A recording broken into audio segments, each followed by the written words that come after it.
My name is Shelley Davis. I am a new member to the New Bridges congregation. I am a stay-at-home grandma.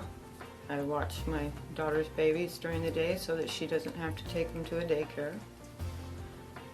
Win-win for me.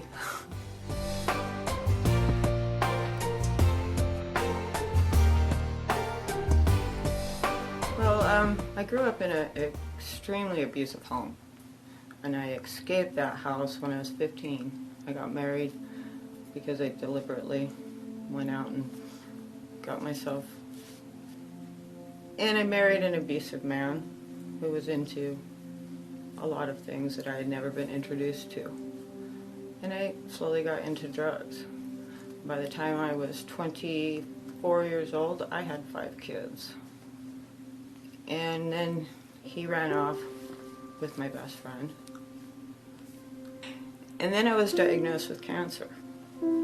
So here I had 5 little babies, a single mom. I had to rely on the state to help us get through because he didn't. And now I had cancer. So I took the kids to their father's house and went on one heck of a binge.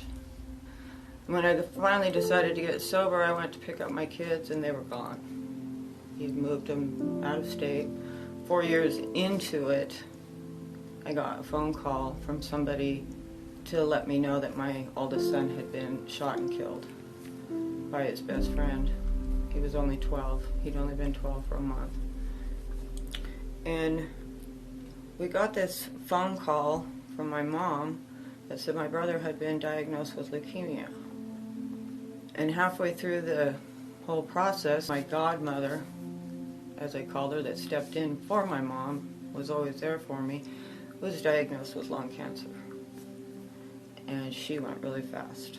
And while we were fighting for my brother's life, my father was diagnosed with stage 4 lung cancer. What are the odds? You know, seriously, godmother, mother, now my dad. So I didn't deal with that. I still hadn't dealt with my brother. I couldn't deal with that. One person that I could talk to about my brother, we had planned a trip to go down and see my brother. She was killed in a car accident 7 days before my brother was killed. Before my brother died, I guess. So I had lost 4 people so far. And I decided to leave Orfino, and I moved in to help my mom. We were finally getting to know each other, spending time together. And she kept having backaches and stomach aches, and she would never go to the doctor. And I finally talked her into one day going to the doctor, and she came home from the doctor and told me, I have stage 4 pancreatic cancer.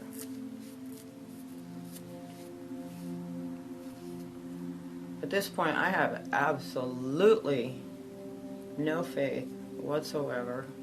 I am trying to figure out desperately what I have done to tick God off so much that he would take my entire family, my best friends.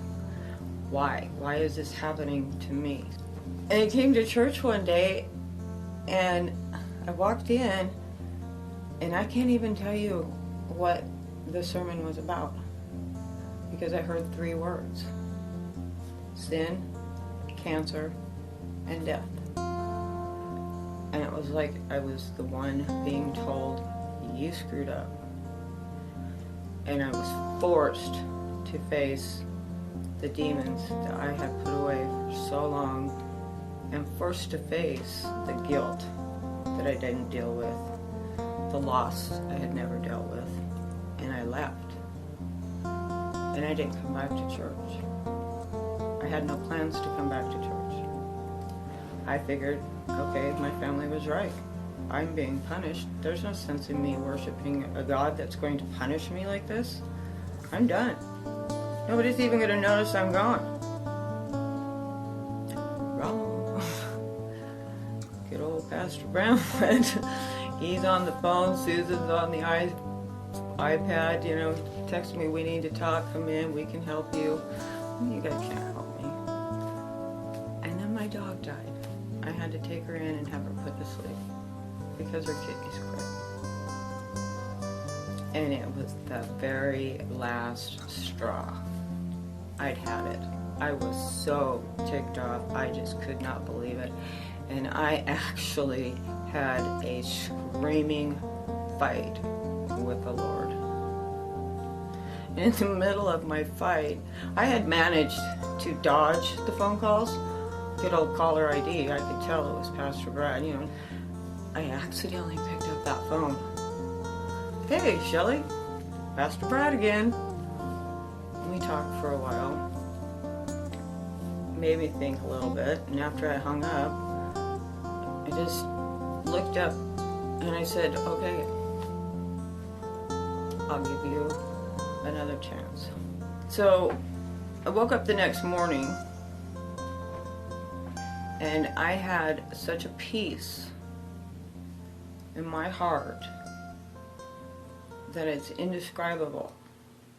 There was just a message in my heart that said, I've always been here. I have been with you every step of the way.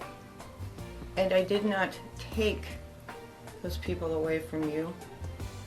I brought them home to reward them, not to punish you.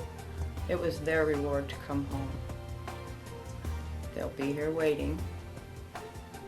You just have to stay on that path. And it was done.